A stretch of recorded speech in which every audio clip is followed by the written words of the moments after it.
Olá, pessoas. Aqui seria nosso terceiro encontro, mas vamos testar agora, ver se vale a pena gravar essas aulas ao invés de passar esse conteúdo sincronamente. Então, essa é a cadeira de TCC 1 do curso de Engenharia Mecânica, nossa turma MM. Vamos falar agora nessa aula como construir hipóteses. Se tudo der certo, eu gravo também a anterior sobre como definir o problema de pesquisa e o início sobre o que é pesquisa científica, diferenciar ela de o que são perguntas de cunho apenas valor e perguntas de engenharia. E principalmente como transformar perguntas de engenharia em perguntas científicas para a gente conseguir trabalhar com o método científico em cima dessas nossas pesquisas com cunho acadêmico. Então, mas hoje vamos continuar. Então, vamos falar sobre o que é hipótese, o que se espera de uma hipótese e tentar dar dicas de como criar elas a partir dos problemas que a gente conseguiu construir em cima da pesquisa que a gente está querendo fazer. Então, lembrando, a gente está utilizando o livro Como Elaborar Projetos de Pesquisa, do Gil. E lá a gente vê o que a gente consegue sistematizar como construir uma pesquisa, como construir um projeto de pesquisa. Primeiro a gente falou da formulação de um problema, então agora a gente está no nosso segundo bloco sobre a construção das hipóteses em cima do nosso projeto. Definição. Como foi dito na nossa última aula, a pesquisa científica se inicia sempre com a colocação de um problema que é solucionável. O passo seguinte consiste em fornecer uma solução possível mediante uma proposição, ou seja, uma expressão verbal suscetível de ser declarada verdadeira ou falsa. Essa proposição dá-se o nome de hipótese. Assim, a hipótese é a proposição testável que pode vir a ser a solução do problema. Então vamos tentar botar um exemplo para ver se fica mais simples. Então, dado o seguinte problema, muito comum em engenharia, por exemplo, é quando realizar a manutenção de rolamentos em motores e bombas no processo industrial. Então, uma hipótese pode ser a seguinte: análise de vibrações em mancais e rolamento de motores e bombas pode predizer falhas nesses equipamentos, indicar quando eles devem ser trocados ou feitos manutenção. Então, dado que a gente sabe qual é o foco, qual seria o problema, a gente consegue colocar uma dada solução a partir de variáveis que a gente vai conseguir medir. Então, o resultado da pesquisa pode confirmar, dizendo que sim, a análise de vibração consegue prever quando vai acontecer uma falha e melhorar a manutenção de bombas. Nesse caso, o problema foi solucionado, porque a pergunta formulada pode ser respondida e foi verdadeiro. E pode também o contrário. Pode ocorrer, no entanto, que não se consiga obter informações claras que indiquem a análise de vibração seja um fator determinante para prever a necessidade de troca de rolamentos em motores e bombas. E nesse caso, a hipótese não terá sido confirmada e, consequentemente, o problema não terá sido solucionado. Então você volta para a parte de, dado um problema, tentar novas hipóteses para tentar solucionar aquele problema. Então, é sempre um ciclo, onde pela observação você verifica os problemas, você define hipóteses, você testa essas hipóteses e a partir da resposta dessas hipóteses você pode solucionar ou não o problema. E isso é sempre realimentado. À luz de novas evidências sobre um dado problema, você pode refazer as hipóteses, retestá-las e verificar até onde elas são corretas ou não. Então, podemos classificar também os tipos de hipóteses, justamente para tentar verificar quais as que se encaixam melhor no problema de pesquisa que cada um está formulando. Então, algumas hipóteses são casuísticas, são muito encontradas em história, que é a hipótese que se refere a algo que ocorre em um determinado caso. Afirmam que um objeto ou uma pessoa, um fato específico, tem determinada característica. Ou seja, pode ser como Freud formular a hipótese que Moisés era egípcio e não judeu, ou então que Cristóvão Colombo nasceu em Portugal e não em Gênova, ou seja, alguma coisa que só aconteceu uma vez na história e você vai precisar de argumentos para corroborar aquela dada hipótese. Também acontece quando você tem dados já providos de um dado equipamento, de um dado processo, mas que você não tem mais como repetir ele. Então, são chamadas de casuísticas justamente do causal. Então, as hipóteses casuísticas são muito frequentes em pesquisa histórica e em fatos que são tidos como únicos. Então, isso também você pode acabar vendo também quando você está trabalhando com dados que eles são únicos. Algumas hipóteses referem-se à frequência de acontecimentos. São muito frequentes em pesquisas sociais, mas se a gente for ver em economia, qualidade, engenharia da produção, etc., isso acontece muito também. De modo geral, antecipam que determinada característica ocorre com maior ou menor frequência em determinado grupo, sociedade, cultura, produto. Então, por exemplo, pode-se formular a hipótese de que é elevado o número de alunos em uma universidade que tocam algum instrumento musical. Isso dá para você fazer um levantamento do número e ver a frequência de aluno de universidade com tocar instrumento musical. Mesma coisa, a hipótese de que a crença em horóscopo é muito difundida entre os habitantes de determinada cidade comparado com outra cidade. Então, é uma ideia de uma hipótese frequentista. Então, você levantar o número e verificar se tem alguma correlação entre eles. Então, por exemplo, o número de falhas numa dada peça por por um dado processo, método de estudar ou prensa e etc. Então, dá para você verificar esse número de erros e dá para você colocar eles em uma frequência de acontecimentos. Algumas hipóteses estabelecem relação de associação entre as variáveis. Então, o conceito de variável refere-se a tudo aquilo que pode assumir diferentes valores ou diferentes aspectos, segundo os casos particulares ou as circunstâncias. Quando a gente falou lá dos problemas que a gente está querendo resolver a partir de um método científico, você sempre tem que olhar para as variáveis, como é que elas vão ser medidas e justamente como você vai verificar o resultado dela lá no final da sua pesquisa. Então, por exemplo, idade, altura, peso, temperatura, nível, pressão, vazão, tudo isso pode abranger diferentes valores. Mas não só esses dados, coisas que podem ser mensuráveis, mas também, por exemplo, coisas mais subjetivas como classe social, também é uma variável. Embora não assuma valores, mas você tem classificados, enumerar eles. Então, alta, baixa, média, classe A, B, C, D. Então, você pode também definir qual é como a sua variável consegue atribuir valores, classificar dados do seu grupo que você está querendo observar. Então, algumas hipóteses têm apenas uma associação entre essas variáveis, ou seja, por exemplo, as hipóteses alunos do curso de administração são mais conservadores que os de ciências sociais. Então, as variáveis são o curso de cada um dos alunos e a outra variável é o grau de conservadorismo. E você está vendo uma correlação apenas dessas duas variáveis. O índice de suicídios é maior entre solteiros ou casados. Também, uma das variáveis é o estado civil e você está relacionando ela com o índice de suicídios.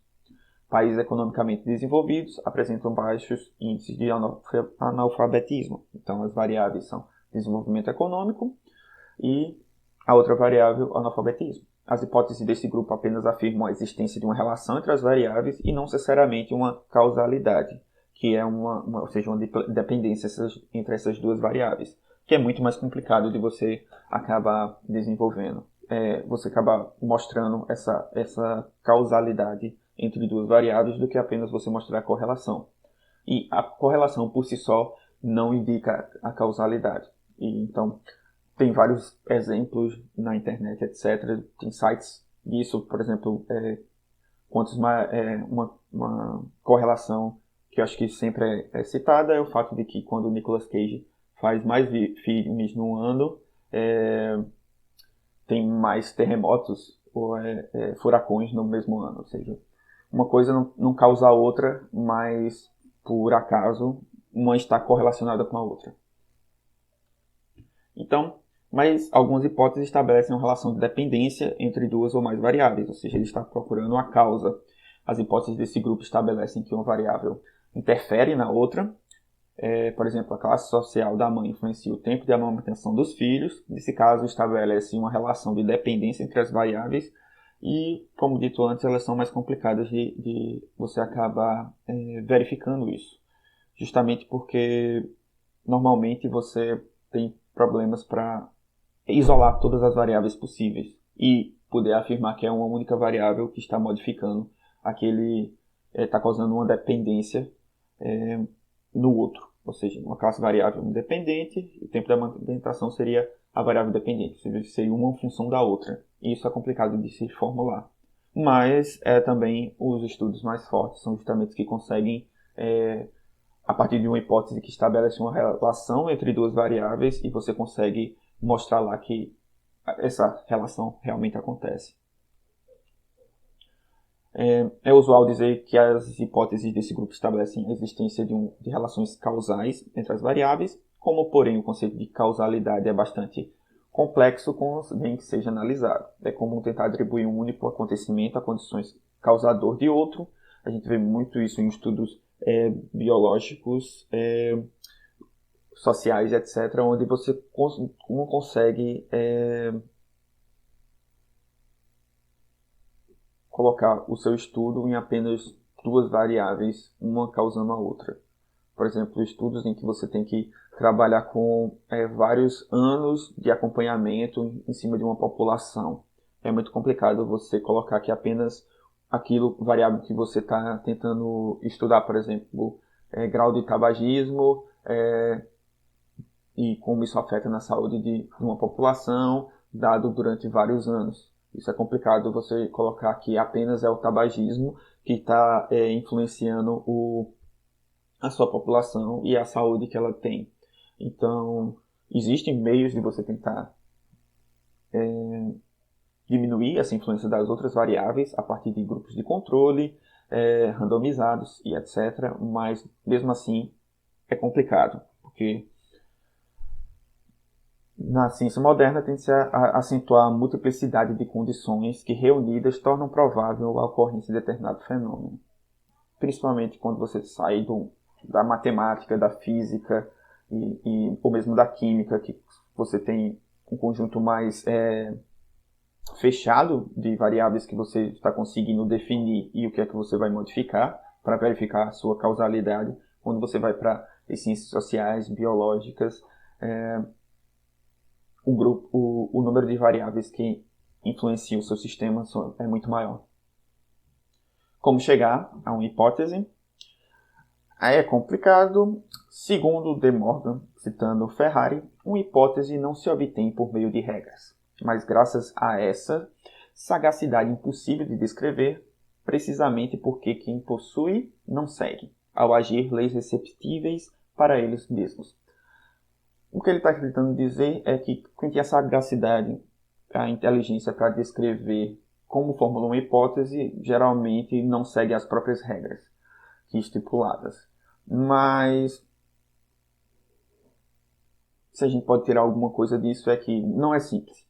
E eles podem ser, na prática, por N motivos. Vamos citar alguns aqui, mas a verdade é que acontece diferente de pesquisador para pesquisador e de projeto para projeto. Mas a gente pode colocar eles em 4 tipos. Então, observação, resultados de outras pesquisas, teorias científicas já formuladas e pura intuição. Então, começando por observação. Esse é o procedimento fundamental na construção de hipóteses, o estabelecimento assistemático de relações entre os fatos do dia a dia e que fornece indícios para a solução dos problemas propostos pela ciência. Alguns estudos valem-se exclusivamente de hipóteses a partir da observação de fenômenos. Todavia, por si só, essas hipóteses têm pouca probabilidade de conduzir a conhecimento suficientemente geral e explicativo. A gente tem que pensar aqui no conceito de que essas hipóteses vão ajudar para serem replicados e que acontecer também de chegar a ser teorias. A gente vai falar um pouco mais para frente. Mas essa ideia que apenas da observação de fenômenos, às vezes você acaba não podendo reproduzir eles e acaba também ficando mais complicado. A ideia também aqui é não necessariamente fazer o projeto de pesquisa, e sim como a gente está criando essas hipóteses que a gente vai testar no nosso projeto de pesquisa. Um deles é a observação do fenômeno que você está querendo estudar. O outro é a partir de resultados de outras pesquisas. As hipóteses elaboradas com base nos resultados de outras investigações geralmente conduzem a conhecimentos mais amplos que aquelas decorrentes da simples observação. Até porque ela acaba agregando as duas coisas. Então, a partir de observações passadas e resultados de hipóteses passadas, você vai definir qual é a sua hipótese a partir de agora. Então, você vê os estudos anteriores, você, a partir dele, você propõe uma nova hipótese e, se essa hipótese for verdadeira ou mesmo se for falsa, auxilia a demonstração de todos os estudos que vieram anteriormente. Então, por exemplo, se uma pesquisa realizada nos Estados Unidos confirma que empregados de nível elevado são menos motivados por salários que por desafios, e pesquisa posterior confirma no Brasil esses resultados, possam gozar de significativo grau de confiabilidade. Então, uma vez que uma pesquisa já foi feita em um outro canto e deu um resultado similar, quando você pega uma outra população, uma outra amostra, um outro processo, faz o mesmo método e a mesma hipótese aplicada em outro canto, e isso repete os resultados nessa nova população, nessa nova amostra, então traz um grau de confiabilidade para esses resultados e também para o método utilizado e para a hipótese proposta. Então, a partir de teoria, justamente, quando a gente está falando de uma teoria científica, é o mais alto grau de confiabilidade, vamos dizer assim, que a gente tem em relação a hipóteses. Acho que eu já falei na última aula, mas a ciência tenta procurar diminuir o erro em relação às afirmações que fazemos em relação ao mundo. Então aí o que a gente está tentando com teorias é a partir de várias hipóteses que já foram testadas e que eles podem ser replicadas e também tem pontos de falseabilidade, ou seja, que se você testar para em um dado tempo, um dado modo e aquela teoria se mostrar falsa, então significa que uma nova teoria necessita ser feita. Então é um ciclo sem fim, onde hipóteses foram testadas e pontos de falseabilidade foram levantados. À medida que isso vai aumentando, você vai então consegue criar uma teoria científica e que, à luz de novas evidências, você pode propor novas hipóteses, testar novamente essa teoria, e quanto mais essa teoria passa por essas novas hipóteses levantadas em cima do seu conhecimento básico, mais forte ela tem. Tem um problema muito, muito grande, porque teoria no linguajar popular se aproxima muito do que a gente chama como hipótese aqui, que é tipo, eu acho que tal coisa acontece desse jeito, isso é uma teoria minha. Quando a gente vai para a ciência, teoria é o mais alto grau, vamos dizer assim, do método científico. Então, quando a gente fala isso, eu acho que tal coisa acontece por tal motivo, na verdade a gente está tendo uma hipótese. Então, essa é uma hipótese que eu tenho, e não uma teoria. Mas muitos termos na ciência são descorrelatos em relação aos termos do dia a dia. Isso traz problemas justamente para quando você tem pessoas que negam o método científico, negam a ciência e etc. E acho que esses termos acabam não ajudando nessa luta entre mostrar que o método científico é só um modo de resolver problemas e que ele tem uma aplicabilidade em muitos casos e que não são em todos os casos da vida, mas sim consegue ser aplicado em vários casos da vida. E por último, a intuição. Também há hipóteses derivadas de simples palpites e intuições do pesquisador. A história da ciência registra vários casos de hipóteses desse tipo e que conduziram a importantes descobertas. Como, porém, as intuições, por sua própria natureza, não deixam claro as razões que as determinaram, torna-se difícil avaliar a priori a qualidade dessas hipóteses. Dado os 4 tipos que a gente viu, acabou falando, então, as que acabam se apegando às teorias já bem estabelecidas e aos estudos anteriores, são aquelas que a priori parecem que vão dar mais certo.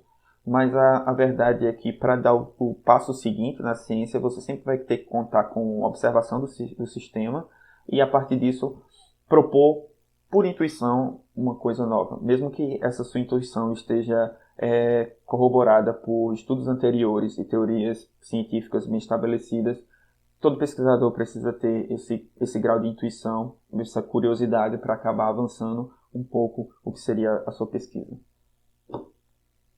E características de uma hipótese aplicável. A ideia é que nem toda hipótese pode ser testada. Então, como a gente verificar se a hipótese que a gente está construindo vai conseguir ser testável, ser aplicável e a gente conseguir um resultado válido ou não.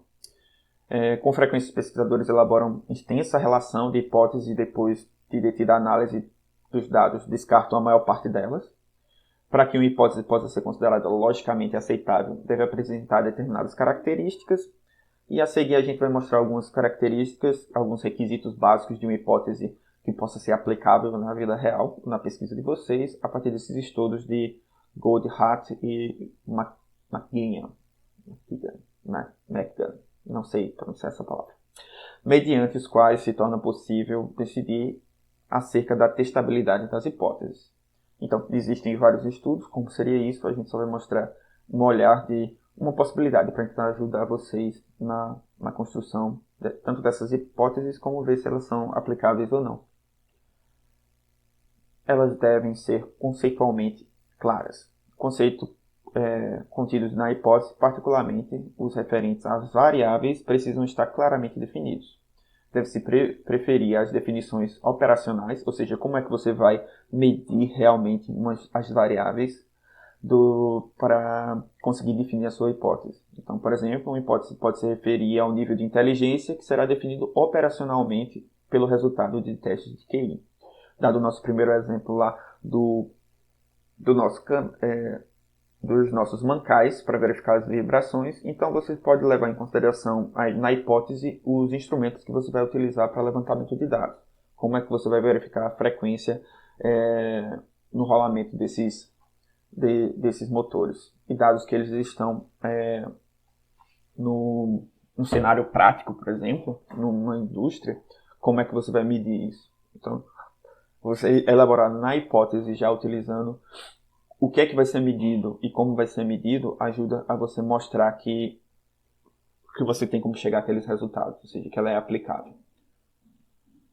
Deve ser específica. Muitas hipóteses são conceitualmente claras, mas são expressas em termos tão gerais e com objetivos tão pretensiosos que não podem ser verificados. Então, por exemplo, o conceito de status é claro. Por exemplo, quando você fala que tal pessoa tem status em tal meio, parece claro. Entretanto, não existem atualmente definições operacionais capazes de determinar satisfatoriamente a posição dos indivíduos numa sociedade. Então, por essa razão, é preferível as hipóteses que especificam o fato que se pretende verificar. Por exemplo, poderá ver o caso do status a partir da remuneração da pessoa, a ocupação dentro de uma hierarquia, seja numa sociedade científica ou dentro de uma empresa, ou etc. Então, o nível educacional, então, o status em relação ao quê, e você utilizar suas variáveis para deixar mais específico o que é que você está tentando verificar na sua hipótese. Deve ter referências empíricas. As hipóteses que envolvem julgamentos de valor não podem ser adequadamente testadas, e é o que a gente falou lá também das perguntas sobre valor e perguntas de engenharia. Então, palavras como bom, mal, deve ou deveria fazer tal coisa não conduzem a verificações empíricas e vão para questões de valores, de ética, moral, que vai depender de sociedade para sociedade e muitas vezes indivíduos dentro dessa sociedade. Então devem ser evitados. Assim como a gente já começou a trabalhar isso de evitar esse tipo de pergunta, já quando a gente estava elaborando as perguntas da nossa pesquisa. Nas hipóteses, esses conceitos continuam sendo mais utilizados, ou continuam sendo válidos, assim como a questão de tentar verificar variáveis que vão ser medidas e etc. Então, uma afirmação: maus alunos não devem ingressar em faculdade de engenharia mecânica, não é uma hipótese, vamos dizer assim, válida, aplicável e científica. Mas você poderia apresentar elas como alunos com baixo nível de aproveitamento escolar apresentam maiores dificuldades para o exercício da profissão de engenheiro mecânico. Então é um jeito de você colocar em relação às variáveis, como é que você vai medir e como testar isso no final, ou seja, como relacionar essas variáveis. Então, tentar não utilizar termos como mal, bom, melhor ou pior. Então, se você vai colocar em termos de melhor ou pior, colocar isso em termos de variáveis. Qual é o número que você está querendo que seja maior ou menor? O que é que você está querendo verificar? Por isso, variáveis. Deve ser parcimoniosa, ou seja, deve ser econômica em relação a como você vai definir elas. Uma hipótese simples é sempre preferível a uma hipótese mais complexa. Então você está economizando aí também em termos de simplicidade, desde que tenha o mesmo poder explicativo. Isso vem também da lei da parcimônia, a lei de Lloyd Morgan também, que nenhuma atividade mental deve ser interpretada em termos de processos psicológicos mais altos, se puder ser razoavelmente interpretada por processos mais baixos na escala de evolução e desenvolvimento psicológico. E também a conhecida navalha de Ockham, que a navalha de Ockham é um princípio lógico e epistemológico que afirma que explicações para qualquer fenômeno devem pressupor a menor quantidade de premissas possíveis. Parafraseando um cara que eu não lembro, mas tipo, quando você está numa cidade, por exemplo, no Brasil, e escuta ao longe cascos, você deve pensar em cavalos, burros, nunca em zebras. Então, dado uma dada situação, você tenta as coisas que precisam de menor premissas possíveis. Então, o princípio é frequentemente designado pela lei latina de lex parsimonies. Eu não sei falar em latim. Lei da parcimônia, em outras palavras. Que é justamente você tentar enunciada como as entidades não devem ser multiplicadas além da necessidade. Então, as suas premissas não devem ser multiplicadas além da necessidade. Então, você não precisa pensar que no Brasil houve um estouro de zebras de algum zoológico. É muito mais simples você pensar que eram cavalos, burros, bois e etc., dado o seu contexto. Então, quanto menor o número de premissas que você precisa tomar para dar uma dada hipótese, mais faz mais sentido segui-las. Isso não é uma regra geral, mas ajuda você a chegar a hipóteses mais aplicáveis. Lembrando que a intenção aqui é que você consiga chegar a hipóteses que vocês vão aplicar e que o intuito é que elas sejam verdadeiras. Mesmo que a gente estava falando que estudos com resultados negativos também são interessantes, mas eles são mais difíceis de se vender e também o tempo gasto neles às vezes parece meio infrutífero. Então por isso que a gente está tentando chegar a hipóteses que são mais aplicáveis e que as chances de que a verdade, que ela seja verdadeira no final, seja uma hipótese verdadeira, sejam maiores. Então a navalha de Ockham acaba ajudando isso. A lei da parcimônia acaba ajudando isso. Tentar utilizar hipóteses que precisam do menor número de premissas possíveis. Deve estar relacionada com as técnicas disponíveis. Nem sempre uma hipótese teoricamente bem elaborada pode ser testada empiricamente. É necessário que haja técnicas adequadas para a coleta dos dados exigidos para o seu teste. Por essa razão, recomenda-se aos pesquisadores o exame de relatórios de pesquisas sobre o assunto a ser investigado, com vistas ao conhecimento das técnicas utilizadas. Quando não forem encontradas técnicas adequadas para o teste das hipóteses, o mais conveniente passa a ser a realização de estudos voltados à descoberta de novas técnicas. Ou então você pode reformular a hipótese vistas o seu julgamento às técnicas disponíveis.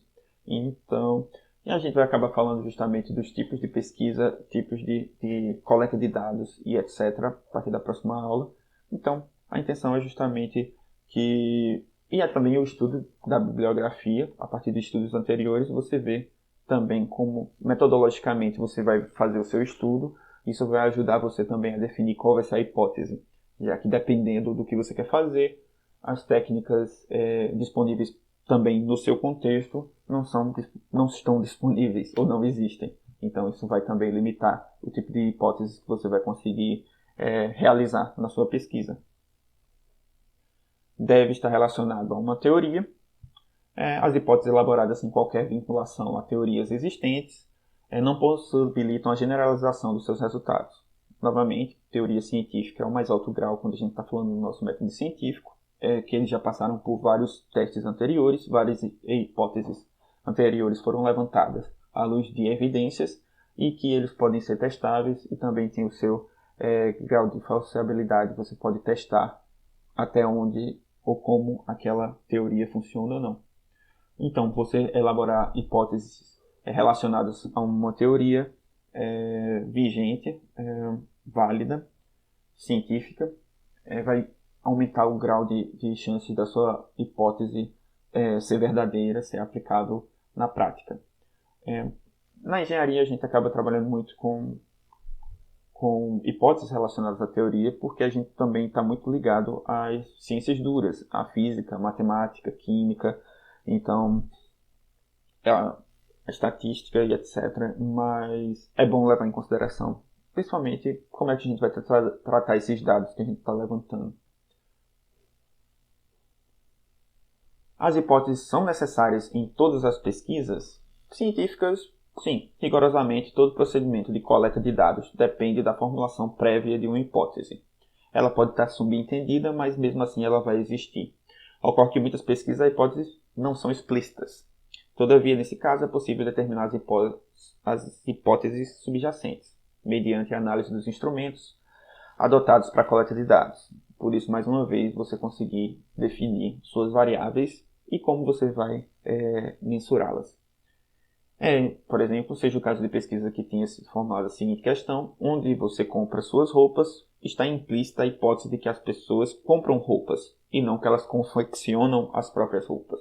Então, dependendo de como você formula a hipótese, a pergunta da sua pesquisa, as hipóteses já estão subentendidas. Assim, em algumas pesquisas as hipóteses são implícitas e em outras são formalmente expressas, geralmente naquele estudo em que o objetivo é o de descrever determinado fenômeno ou característica de um grupo, as hipóteses não são enunciadas formalmente. Nesses casos, as hipóteses envolvem uma única variável e o mais frequente é indicá-la no enunciado dos objetivos da pesquisa.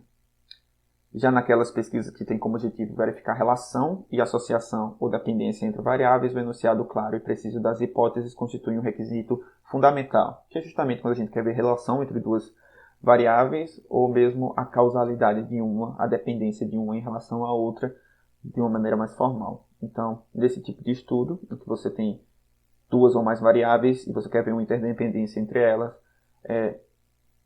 é iminente, é muito importante que você acabe definindo suas hipóteses mais claramente, não subjetivamente, não implicitamente.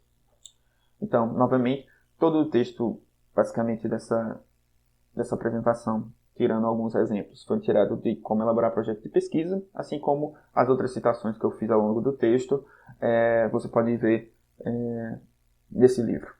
Então, por hoje é só. Até a próxima aula.